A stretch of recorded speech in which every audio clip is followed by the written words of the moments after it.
Welcome, everybody. Spiritual Psychotherapy Season 2, Episode 8. Coming to you live here from Sephardic Synagogue in Brooklyn. I'm very excited about this one because thankfully I had a light day in work, so I was able to really reread a large portion of the book Siddhartha by Herman Hesse. And this book is one of the most influential books that I've ever read in my life. I had listened to it. I discussed it with my rabbi in Israel, and it really blew my mind, and just really well done. If you want a good read regarding a lot of the topics that we've been discussing, I highly recommend it. But before we do that, I want to discuss a couple of ideas that I encountered over the past week and some of my own learning. One of them is this idea of show the Buddha. This is something that Thich Nhat Hanh says, so often when we have something in our lives that we're afraid of, something that we find painful, something that we're avoiding. We're all avoiding different things that are triggering different types of pain and suffering and fear and anger and whatever the negative quote unquote emotion is. We run away. But the practice of Zen is really pretty remarkable because it encourages you to do the opposite. It says, bring that spirit of mindfulness to especially those things that you don't want to be mindful of. And it's in those times when you're feeling tired, when you're feeling angry, when you're feeling, not with it. Those are the times to notice. Those are the times, and as Thich Nhat Hanh says, show the Buddha. Uncover your wounds and show them to the Buddha. And obviously that's something to be understood in a deeper way, which is like show it to consciousness, bring it to awareness. And once you bring up to awareness that which is really causing you suffering, that is the way to bestow it with compassion, with understanding, and with forgiveness, if that's what you're seeking. And similarly in Judaism, as a corresponding idea that Rabbi Hidari explained, it's a very beautiful Kabbalistic idea. They say that the Torah is covered in bandages, and it's our job to uncover those bandages.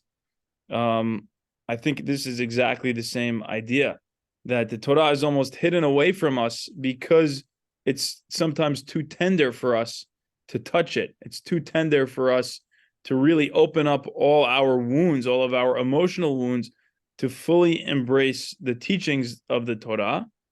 And I think the way to do that is to really uncover those bandages, reveal those wounds to awareness, to Hashem, and allow that compassion to seep in naturally.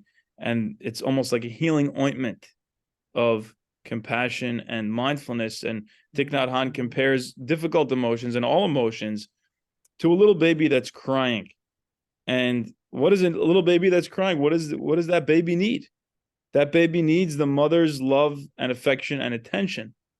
And that's exactly the same thing as any human emotion that we go through. It's like the little baby crying for attention. And then what do? You don't just shove it away. You pick up the baby, you hold it, you rock it back and forth. That's what mindfulness does. I think this is so really moving. Anytime you're breathing in and out during your meditation, they have what's called metta meditation, which I think we can do a small one right now. You can close your eyes and picture somebody that you really love. Wow, what a surprise. Baruch haba. Right now. Amen. Baruch haba. Unbelievable timing. Thank you so much for coming, my friend. This is going to be a very fun one now. Now I know it's going to be great. So we're going to do this beautiful practice where you bring to mind somebody that you truly love. It could be a child. It could be a parent. It could be a sibling, a niece, a nephew, a grandparent, a friend, anyone that you really, really love, someone it's so easy to feel love and compassion for. And picture them in your mind and notice how much you love them. Notice how much you want them to feel love. Notice how much you want them to feel at peace. And say to them, may you feel loved. May you feel at peace. And then you could pick a more neutral person. somebody that you don't have negative emotions towards, but you also don't have such positive emotions towards. Maybe somebody you randomly saw in the street, somebody that you got a quick glance at work, you have really no attachment to them. And you can say, may you feel loved, may you be at peace.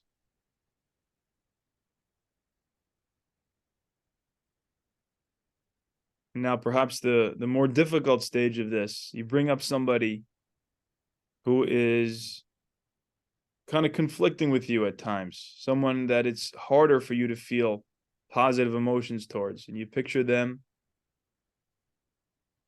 and think of the whole context of their lives, and you repeat to them, may you feel loved, may you be at peace.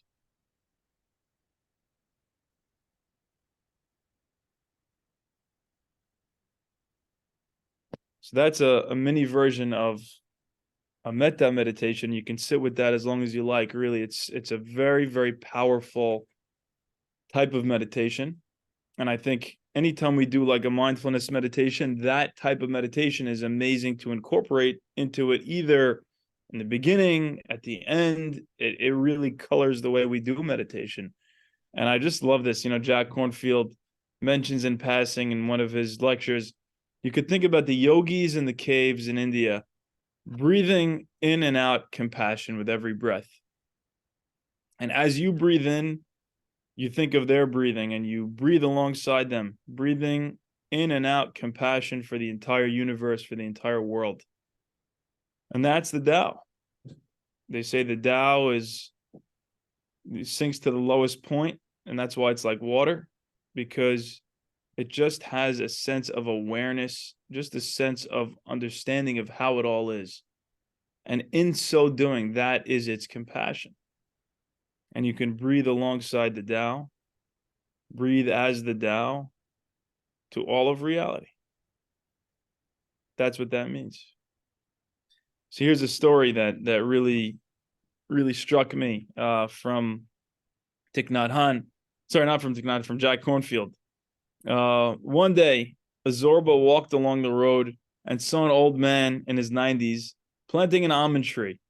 Right, it takes about 20 to 30 years for an almond tree to bear fruit. So a Zorba says to this old man, he says, "Why are you doing that?" Right, implying you're probably not going to live to see the fruits of your labor. And the old man said, "I carry on as if I should never die." And the Zorba said, "I live as if I might die in any moment." So which of these is right? Should we live as if we should never die? Or should we live as if we might die in any given moment? So David says number two. Both. Oh, you said both. Amazing. That's exactly the point. Is that, I mean, I don't think you can possibly be wrong here. Exactly. It doesn't even matter, but it's but how do you decide? How do you Exactly. decide in which instances you're living for tomorrow and which instances you're living for today? That's part of the cheshbon here. It's not always easy to decide, but it almost happens naturally, right? It happens naturally sometimes where we need to live as if we might die, and then it happens naturally where we feel like we're just coasting, like we're never gonna die. But in reality, they're both true, right? And right. yeah. So I think that if you believe in the underlying concept of Olam Haba, then you can kind of coast in the middle, because it doesn't really matter, because you don't know what's coming next. Mm-hmm. It's almost in a trust in Hashem type of thing. Well, why should I fear death if I trust in the Hashem? I was going to say the Tao, but it's kind of like the whole system of how everything is. And just like I heard this saying once, maybe from you, about there's a man he's standing on a beach, and all you can see is the sand that he picked up in his hands. But there's a whole beach around him. Wow, I never heard this one. So he only sees the sand in his hand. He has no idea that around him is a beach of 100 miles. Wow. So you know what I'm saying? Like, yeah, 100%. About the whole way everything works. If you're limiting your perspective, then you won't be able to carry both of these at the same time. But once you expand that perspective, so I think one thing that really helps with this is understanding that time is not as it seems. And once you realize that, you say, these two are both saying the same thing, paradoxically, right? Living as if you should never die is the realization that what you really are can never die. And at the same time, you might die in any moment. That's true from the egoic perspective. And if you balance those two things, you're pretty golden, honestly. And it's almost identical to, in one pocket, Anochi Afar Va'efer, I am but dust and ashes. In the other pocket, B'shvili Nivra Ha'olam, and the entire universe was created for me. If you don't balance those two, because like we always say, your brain is in the world, but the world is in your brain. You can't discount the importance of either for our experience of being a human being and the human condition, right? So now I'd like to spend some time with you guys. I'm not sure how much of this we'll get through, but it really, this is, if you ever read anything in your life, I really think this is worth it. This book called Siddhartha by Herman Hesse. And I picked some specific excerpts that I think are really, really hitting to the core of a lot of what we discuss here, and a lot of Zen ideas that I think are so well expressed by this beautiful Swiss author. So so the story goes that this man, Siddhartha, this is a fictional book, but based on, tangentially on true events of like the legends about the Buddha. And the main character's name is Siddhartha, but he's actually not the Buddha in this book. He's on his journey towards becoming one, but he meets a man named Gautama the Buddha, and he spends his early life being a very ascetic type of Hindu, restricting any kind of pleasures, running away from any type of worldly attachments. And then he realizes, well, that's ego. My attempt to be ascetic and to be away from pleasures is creating arrogance in me. And that's not actually helping me let go of my ego. So then he ends up living a more indulgent lifestyle. He has a woman that he's in an affair with, and he has a child from her eventually, and he indulges in all the pleasures of life, becomes very wealthy. And then he sees that to be empty as well. And then he goes back and he remembers, I met this ferryman. This ferryman took me across the river between one lifestyle and the other, between the ascetic lifestyle and the pleasurable lifestyle. Let me go visit this ferryman again. So he decides and he asks permission from the ferryman, can I stay with you for a long time? And the ferryman says, sure, we have enough food for both of us. You can stay here, live in my hut. I'll provide food for you. So listen to this. Siddhartha stayed with the ferryman and learned how to look after the boat. And when there was nothing to do at the ferry, he worked in the rice field with Vasudeva. Vasudeva was the name of the ferryman, gathered wood and picked fruit from the banana trees. He learned how to make oars, how to improve the boat, and to make baskets. He was pleased with everything that he did and learned, and the days and months passed quickly. But he learned more from the river than Vasudeva could teach him. He learned from it continually. Above all, he learned from it how to listen with a still heart, with a waiting, open soul, without passion, without desire, without judgment, without opinions. He's spending day after day after day, month after month, year after year, just pondering the stream of this river. He lived happily with Vasudeva, and occasionally they exchanged words, few and long considered words. Vasudeva was no friend of words. Siddhartha was rarely successful in moving him to speak. He once asked him, have you also learned that secret from the river? That there is no such thing as time? A bright smile spread over Vasudeva's face. Yes, Siddhartha, he said. Is this what you mean? That the river is everywhere at the same time? At the source and at the mouth, at the waterfall, at the ferry, at the current, in the ocean and in the mountains, everywhere, and that the present only exists for it? not the shadow of the past, nor the shadow of the future. That is it, said Siddhartha. And when I learned that, I reviewed my life, and it was also a river. And Siddhartha the boy, Siddhartha the mature man, and Siddhartha the old man were only separated by shadows, not through reality. Siddhartha's previous lives were also not in the past, and his death and his return to Brahma are not in the future. Nothing was, nothing will be. Everything has reality and presence. Siddhartha spoke with delight. This discovery had made him very happy. Was then not all sorrow in time, all self-torment and fear in time? Were not all difficulties and evil in the world conquered as soon as one conquered time, as soon as one dispelled time? He had spoken with delight, but Vasudeva just smiled radiantly at him and nodded his agreement. He stroked Siddhartha's shoulder and returned to his work. And once again, when the river swelled during the rainy season and roared loudly, Siddhartha said, "Is it not true, my friend, that the river has very many voices? Has it not the voice of a king, of a warrior, of a bull, of a night bird, of a pregnant woman, and a sighing man, and 1,000 other voices?" It is so, nodded Vasudeva. The voices of all living creatures are in its voice. And do you know, continued Siddhartha, what word it pronounces when one is successful in hearing all its 10,000 voices at the same time? It is so, nodded Vasudeva.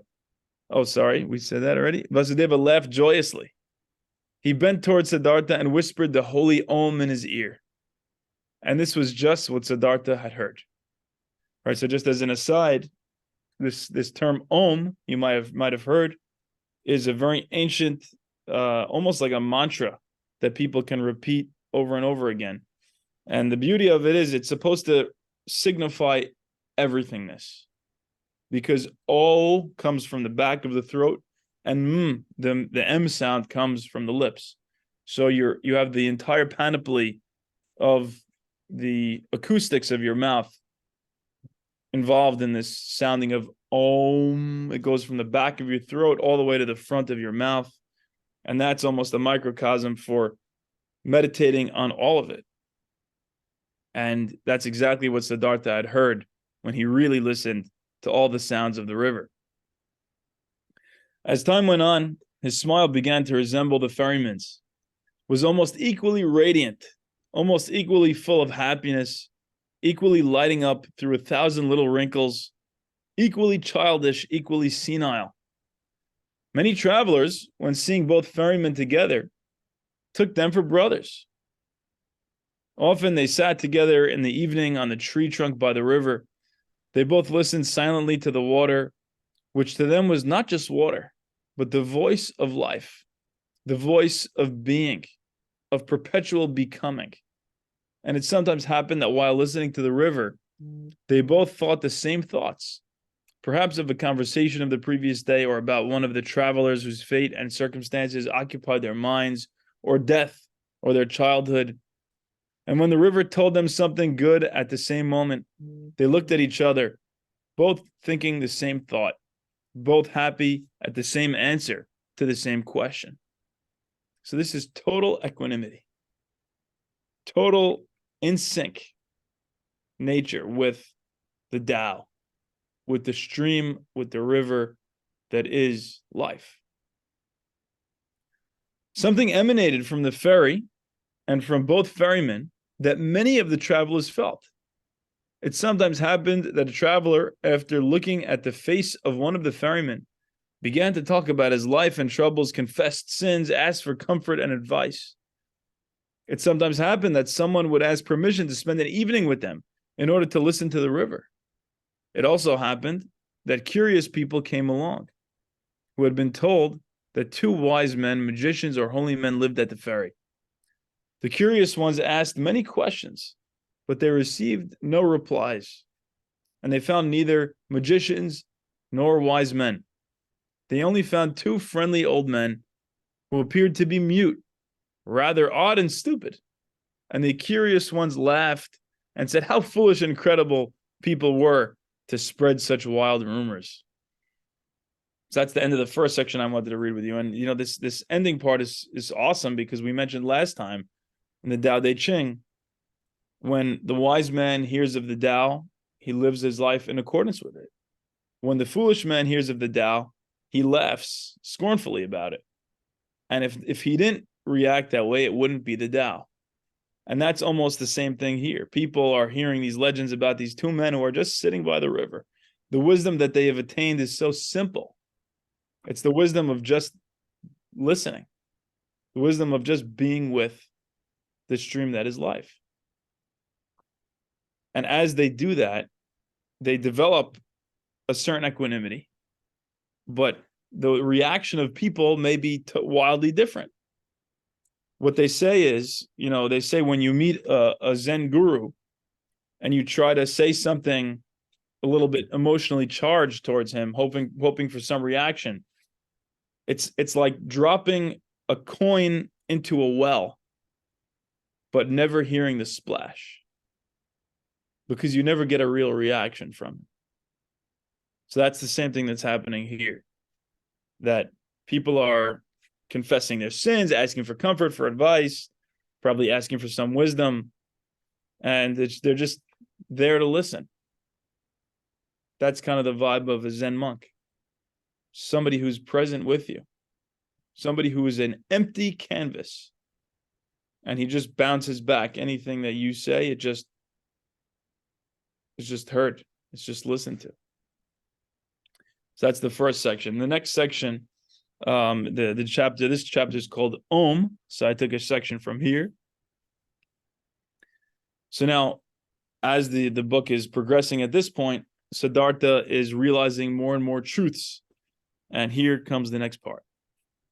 As he went on speaking and Vasudeva listened to him with a serene face, Siddhartha was more keenly aware than ever of Vasudeva's attentiveness. He felt his troubles, his anxieties, and his secret hopes flow across to him and then return again. Disclosing his wound to this listener was the same as bathing it in the river, until it became cool and one with the river.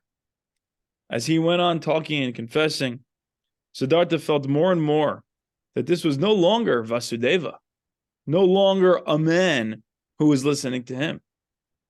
He felt that this motionless listener was absorbing his confession as a tree absorbs the rain, that this motionless man was the river itself, that he was God himself, that he was eternity itself. As Siddhartha stopped thinking about himself and his wound, this recognition of the change in Vasudeva possessed him. And the more he realized it, the less strange did he find it. The more did he realize that everything was natural and in order, that Vasudeva had long ago almost always been like that. Only he did not quite recognize it. Indeed, he himself was hardly different from it. He felt that he now regarded Vasudeva as the people regarded the gods, and that this could not last. Inwardly, he began to take leave of Vasudeva. In the meantime, he went on talking. When he had finished talking, Vasudeva directed his somewhat weakened glance at him.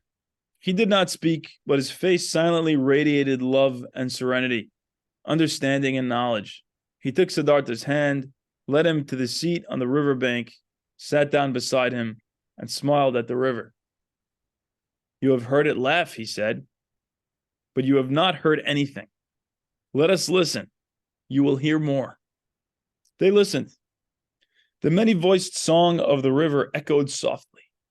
Siddhartha looked into the river and saw many pictures in the flowing water. He saw his father, lonely, mourning for his son. He saw himself, lonely, also with the bonds of longing for his faraway son. He saw his son, also lonely, the boy eagerly advancing along the burning path of life's desires. Each one concentrating on his goal, each one obsessed by his goal, each one suffering. The river's voice was sorrowful, It sang with yearning and sadness, flowing towards its goal. Do you hear? Asked Vasudeva's mute glance. Siddhartha nodded. Listen better, whispered Vasudeva. Siddhartha tried to listen better. The picture of his father, his own picture, and the picture of his son all flowed into each other. Kamala's picture as his ex-lover also appeared and flowed on, and the picture of Govinda, his best friend, and others emerged and passed on. They all became part of the river. It was the goal of all of them, yearning, desiring, suffering, and the river's voice was full of longing, full of smarting woe, full of insatiable desire. The river flowed on towards its goal. Siddhartha saw the river hasten, made up of himself and his relatives and all the people he had ever seen. All the waves and water hastened, suffering towards goals, many goals, to the waterfall, to the sea, to the current, to the ocean, and all goals were reached, and each one was succeeded by another. The water changed to vapor and rose, became rain and came down again, became spring, brook, and river, changed anew, flowed anew. But the yearning voice had altered. It still echoed sorrowfully, searchingly, but other voices accompanied it, voices of pleasure and sorrow, good and evil voices, laughing and lamenting voices, hundreds of voices, thousands of voices. Siddhartha listened. He was now listening intently, completely absorbed, quite empty, taking in everything. He felt that he had now completely learned the art of listening. He had often heard all this before, all these numerous voices in the river, but today they sounded different. He could no longer distinguish the different voices, the merry voice from the weeping voice, the childish voice from the manly voice. They all belonged to each other. The lament of those who yearn, the laughter of the wise, the cry of indignation, and the groan of the dying, they were all interwoven and interlocked, entwined in 1,000 ways. And all the voices, all the goals, all the yearnings, all the sorrows, all the pleasures, all the good and evil, all of them together was the world. All of them together was the stream of events, the music of life. When Siddhartha listened attentively to this river, to this song of 1,000 voices, when he did not listen to the sorrow or laughter, when he did not bind his soul to any one particular voice and absorb it in his self, but heard them all, the whole, the unity, then the great song of 1,000 voices consisted of one word, Om, perfection. Do you hear? Asked Vasudeva's glance once again. Vasudeva's smile was radiant. It hovered brightly in all the wrinkles of his old face, as the Om hovered over all the voices of the river. His smile was radiant as he looked at his friend, and now the same smile appeared on Siddhartha's face. His wound was healing, his pain was dispersing. His self had merged into unity. From that hour, Siddhartha ceased to fight against his destiny. There shone in his face the serenity of knowledge of one who is no longer confronted with conflict of desires, who has found salvation, who is in harmony with the stream of events, with the stream of life, full of sympathy and compassion, surrendering himself to the stream, belonging to the unity of all things. As Vasudeva rose from the seat on the riverbank, when he looked into Siddhartha's eyes and saw the serenity of knowledge shining in them, he touched his shoulder gently in his kind, protective way and said, I have waited for this hour, my friend. Now that it has arrived, let me go. I have been Vasudeva, the ferryman, for a long time. Now it is over. Farewell, hut. Farewell, river. Farewell. Siddhartha bowed low before the departing man. I knew it, he said softly. Are you going into the woods? Yes, I am going into the woods. I'm going into the unity of all things, said Vasudeva, radiant. And so he went away. Siddhartha watched him. With great joy and gravity, he watched him, saw his steps full of peace, his face glowing, his form full of light. That's the end of that chapter. So to me, this part that I just read to you is so deeply profound to me, because this is exactly the teaching, if you will, that any student can ever get from his teacher. And that is the ability to just sit alongside that teacher and observe the river together for long enough until the teacher looks at the student and says, so you've finally gotten it.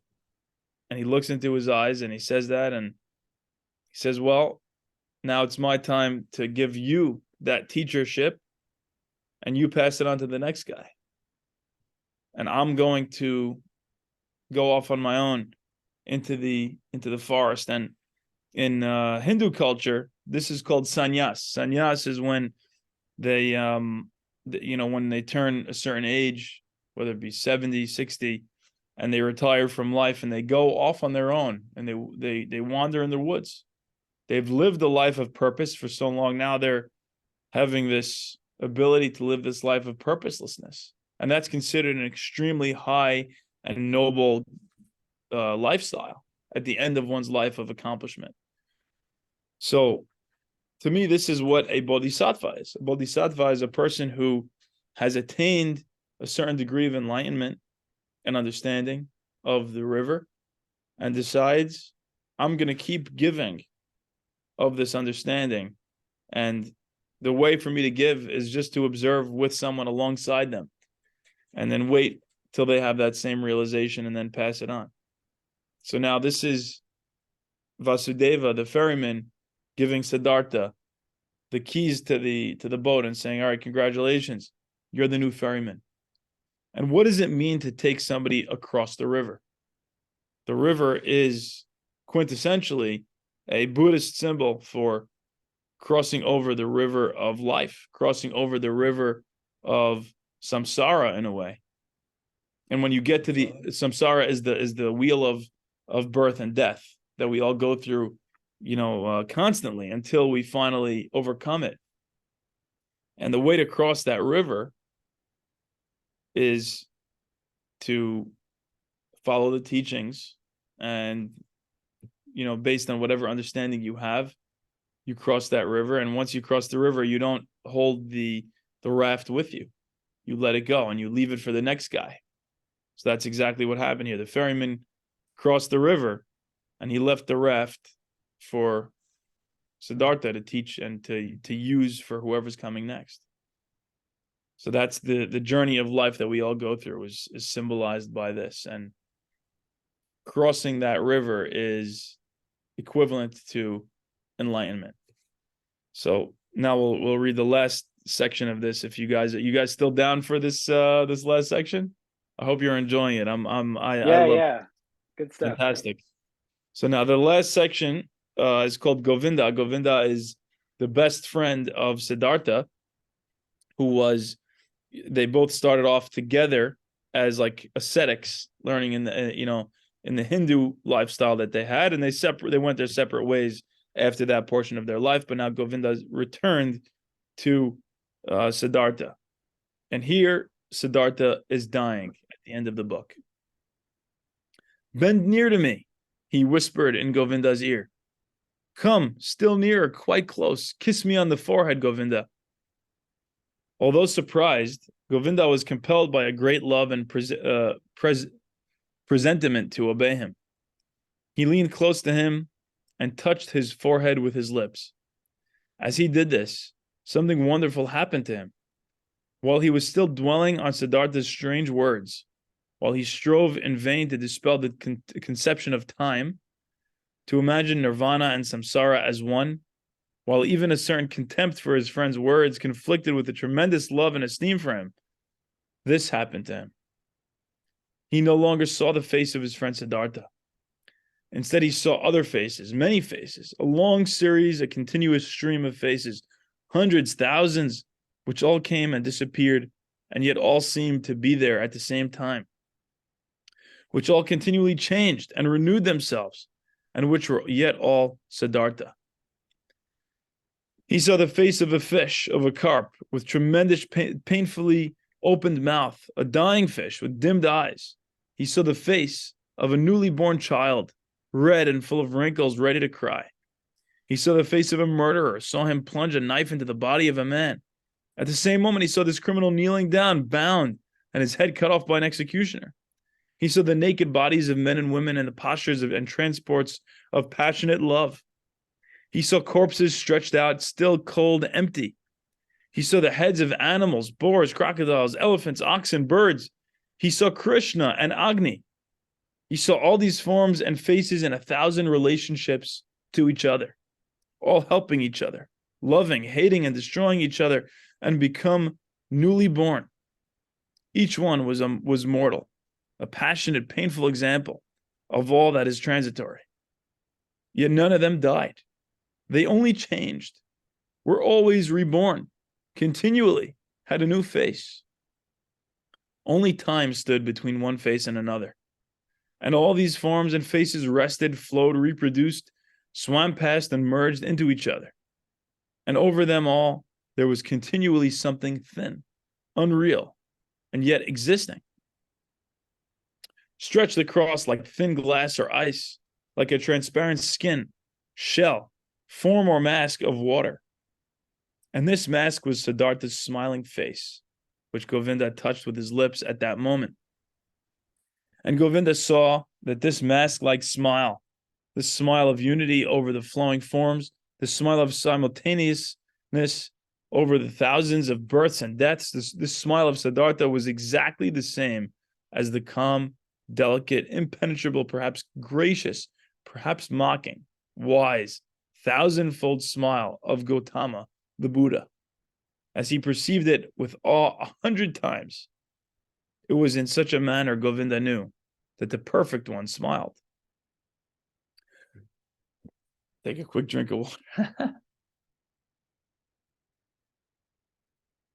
No longer knowing whether time existed, whether this display had lasted a second or 100 years, whether there was a Siddhartha or a Gautama, a self and others, wounded deeply by a divine arrow which gave him pleasure, deeply enchanted and exalted. Govinda stood yet a while, bending over Siddhartha's peaceful face, which he had just kissed, which had just been the stage of all present and future forms. His countenance was unchanged after the mirror of the thousandfold forms had disappeared from the surface. He smiled peacefully and gently, perhaps very graciously, perhaps very mockingly, exactly as the illustrious one had smiled. Govinda bowed low. Incontrollable tears trickled down his old face.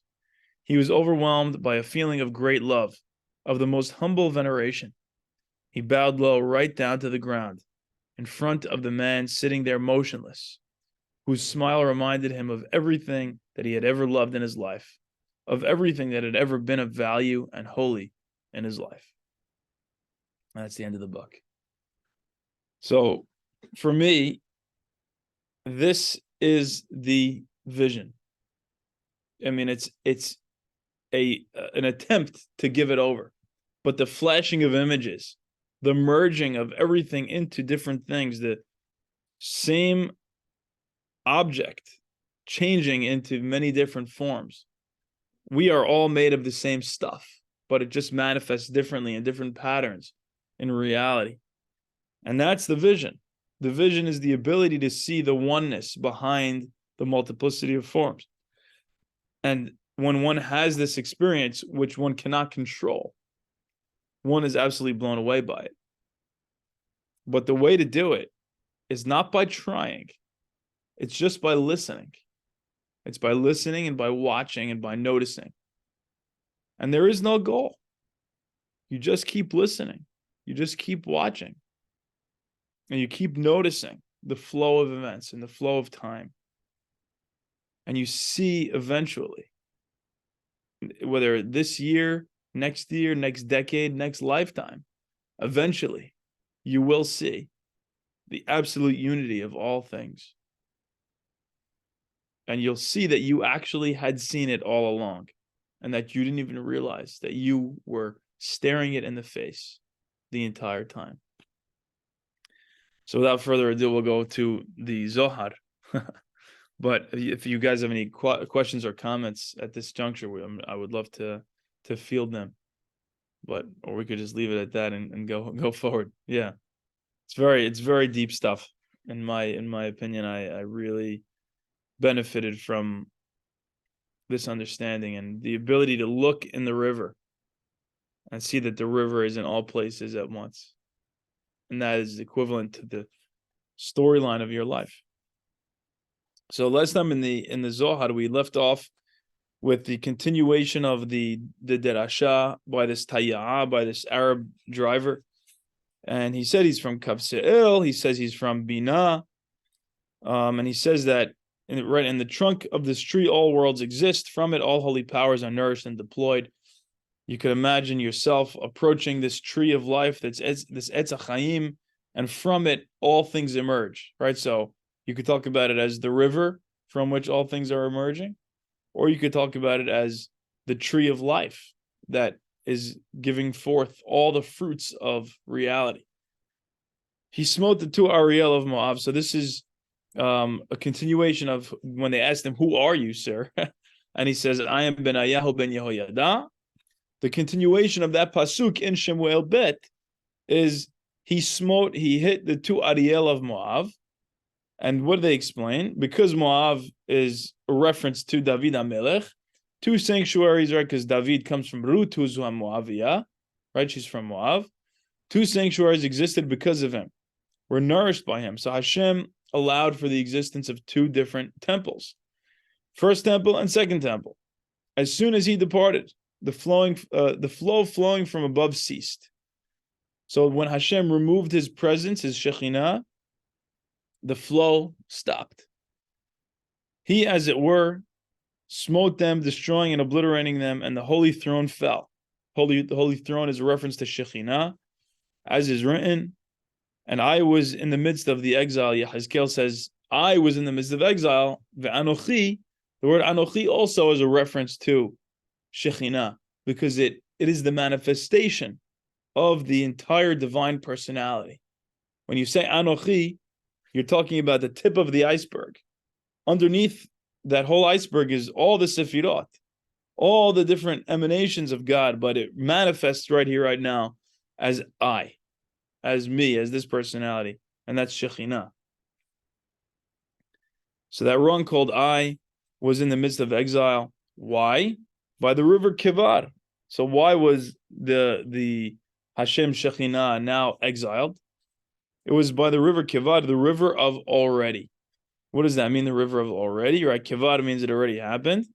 The point here is that the river of Yesod was of the past and had ceased to flow, causing the destruction of the temple and the exile of Shekhinah. So that's the Kabbalistic understanding. We'll see what it means. On account of the river gushing and flowing, whose waters in spring ceased, so that it did not flow as before, as is written, a river dries up and is parched. Isn't that amazing? We were just reading about a river over there. Here it's compared to a river of emanation as well from God.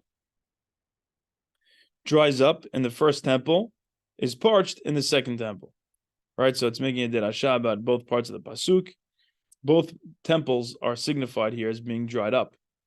So he smote the two Ariel of Moab. Moab, for they originated Me'av, from Father in heaven, and were destroyed and obliterated because of him.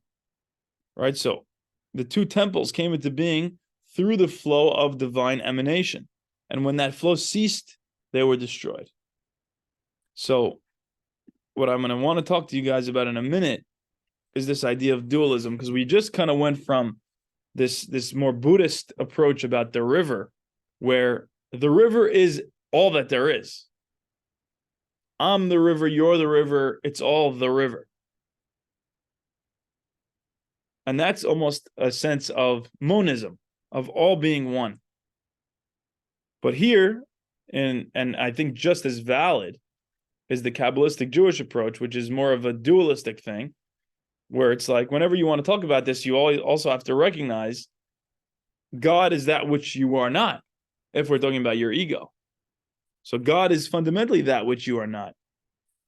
So if that's what God is, this idea of dualism is actually helpful in understanding the separation, the relative reality that is dualism is still true, right? There is an experience of dualism that we all have. It's relatively false compared to the oneness of God, but on our experience right now, there is this truth of dualism. So it makes sense to speak about when God stopped his emanation, the flow stopped. And that's why we're going to talk about in a minute. What does it mean when sin takes over, when sin removes from that emanation? Because in the more Zen way of looking, right, we were just talking about you having this mystical vision of all different faces and all different evil acts and good acts, all are flowing into each other and morphing into each other. And therefore, good and evil are really just relative terms that don't actually denote reality. But at the same time, we have this experience of evil brings me away from God. We'll see what the Zohar is going to do with that. So all the lights illumining Israel darkened. That's what happened when the flow of emanation stopped. Further, he went down and slew the lion. All right, so it's the continuation of the pasuk is he went down and slew the lion within the pit on a snowy day. In the former times, when this river gushed its waters below, the people of Israel were fulfilled, offering offerings and sacrifices to atone for their souls. Then from above would descend the image of a lion, whom they could see on the altar, crouching over its prey. Right, so the fire on the altar of the Mizbeach and the Bet HaMikdash was compared to a lion crouching, and it devoured the korban like a lion devouring its prey. However, right, so consuming sacrifices like a fierce warrior, while all dogs hid themselves away, not venturing out. The dogs representing the demonic powers. But what happens when sins prevail? And I love that we get to talk about this in the same class because, like I said, this idea of sin doesn't really come up within the Zen understanding. But we all know what that's like to feel like I made a mistake. I have sinned. So how do we get from this point of sinning towards returning towards God? Towards returning to the experience of it's all one. Let's see what Judaism has to say about that. When sins prevailed, he descended to the rungs below, and he killed that lion, no longer willing to provide its prey. He, as it were, killed it. He slew the lion really, within the pit in plain sight of the evil other side.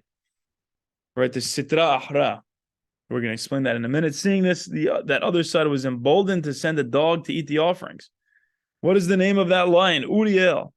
For his face is the face of Aryeh, a lion. What is the name of that dog? Baladan is its name, for it is excluded from the category of Adam. Bal Adam, human, right? Not human, but is rather a dog. Its face, a dog. I keep thinking of Donald Trump. Abu Bakr al-Baghdadi. That's all I could think of as I was reading this. He died like a dog, so that's what I think of. On a snowy day, a day when sins prevailed and judgment was decreed above by the celestial court. Of this is written, she is not afraid of snow, for her household judgment on high. Why? Because her whole household is clothed in crimson and can endure the fierce fire. So what in the heck is going on here? Let's explain.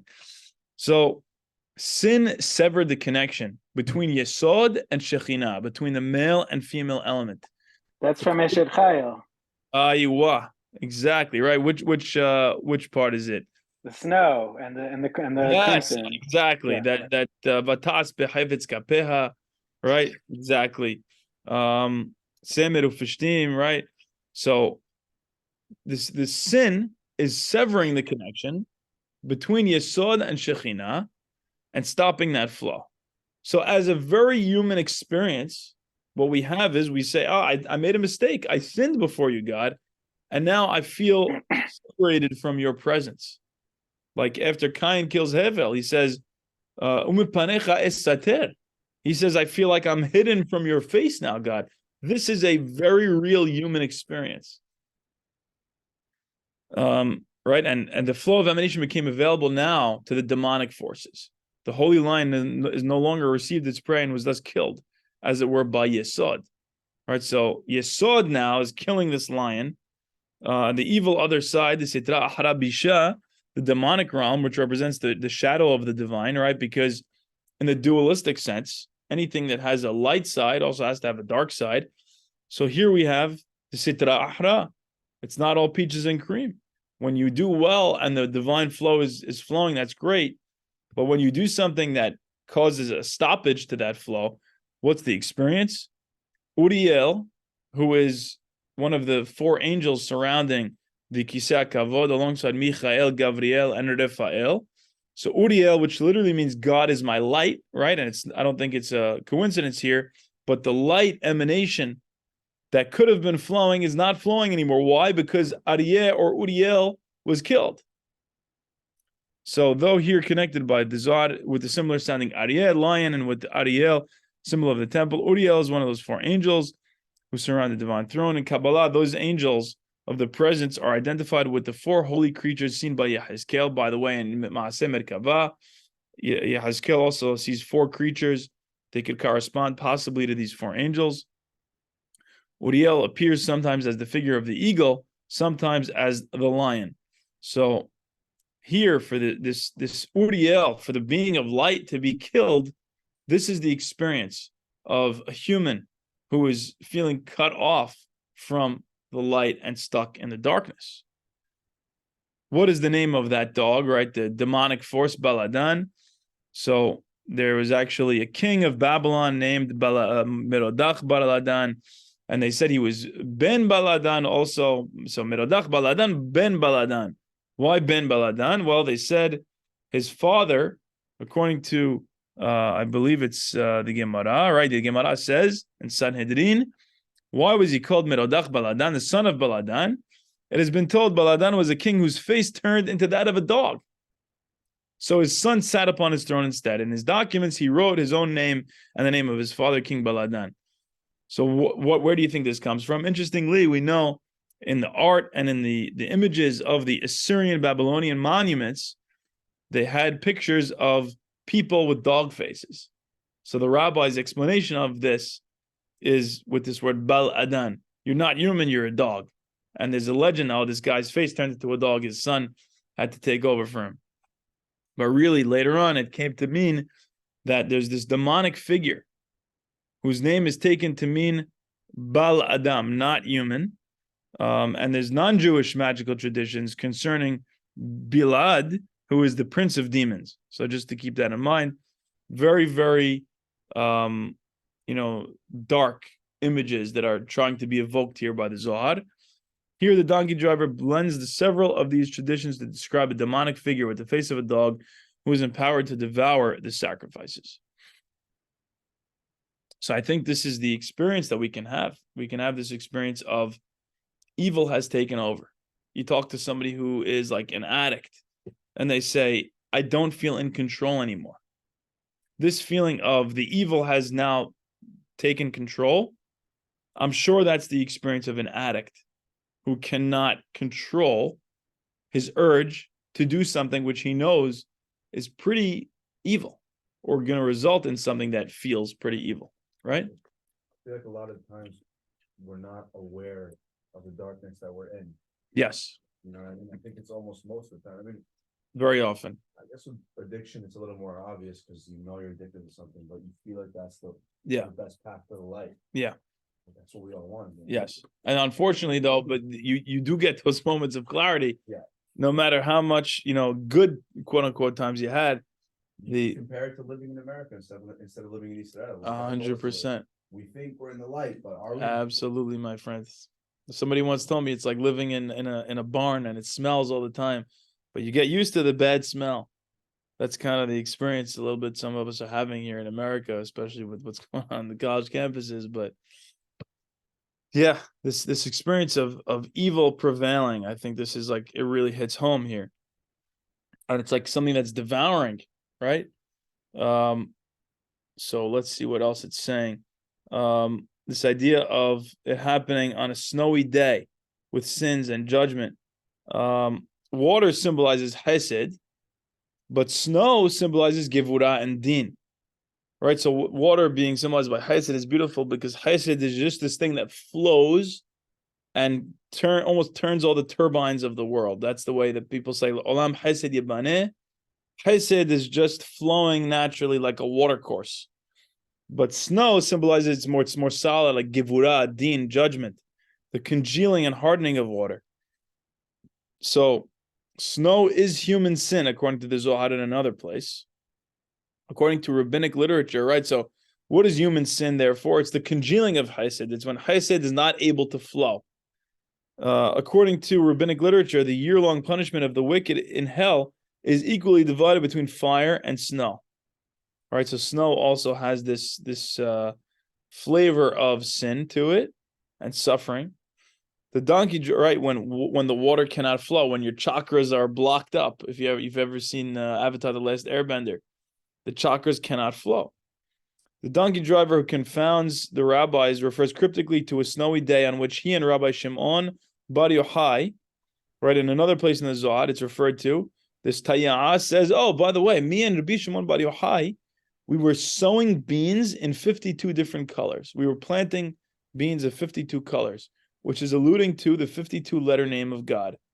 And to the word ben, son, right? The word son is in Gematria ben, bet, and nun is 52, also referencing God's name.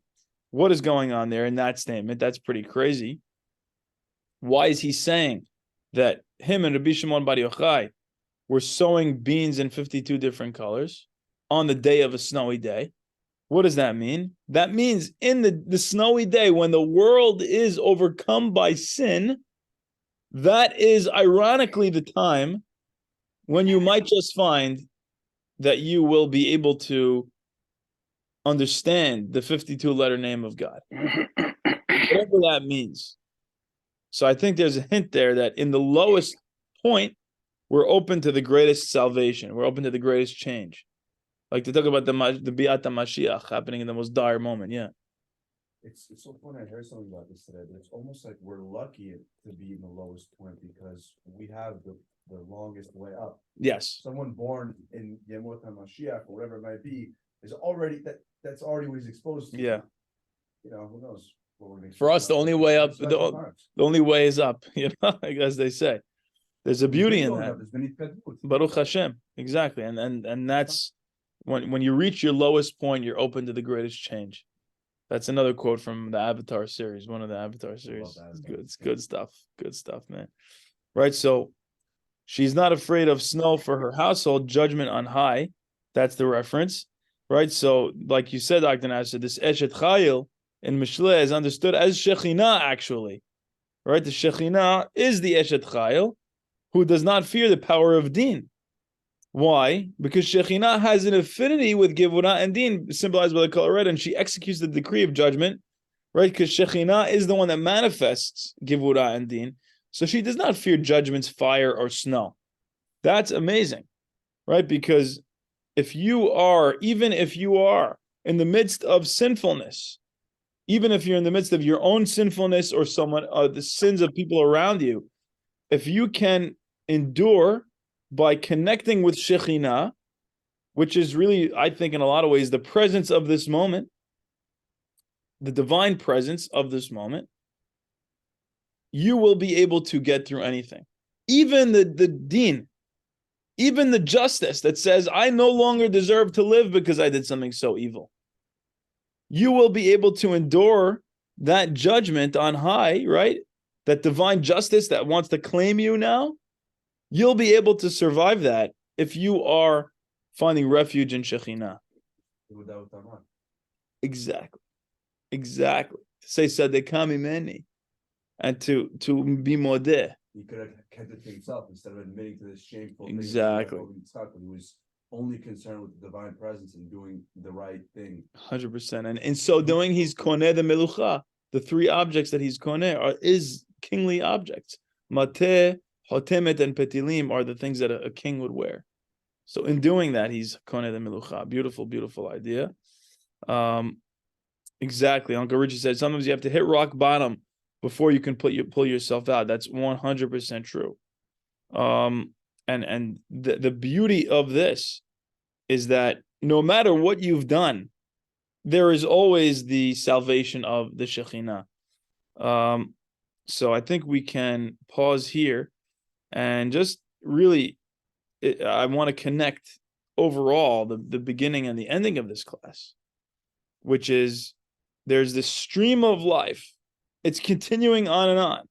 Within it will be the sounds and the faces of horror and terror and hell and sin and evil. But at the same time, that doesn't last. And it morphs and it merges back into the river. And it appears as pleasure and happiness and joy and equanimity and peace.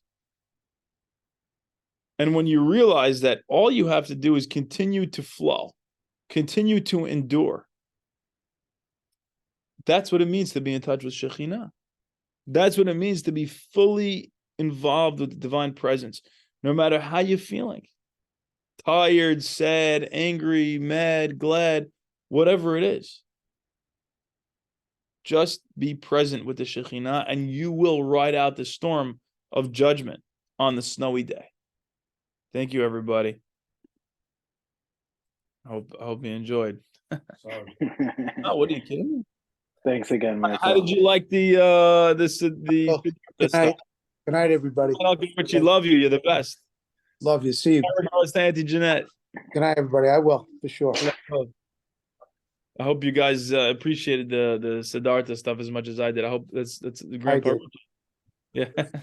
Grandpa Richard. Yeah, I did. Hey. I want to see you here in person one time. I miss you. I have to get there for sure in person. How you doing? How's Grandpa Jeanette? Nicely, you look very nice, clean shaven. Thank you. I just got a little haircut today. You're a good looking guy. Nice shirt, by the way. What band is that? Grateful Dead. 35 years old. Nice. That's OG. And up in the Peter Luger days or what? Yeah. Can't get rid of it. I love it. Take it easy, guys. Love you. It is. Good night, Grandpa. Laila Tov. Over and out.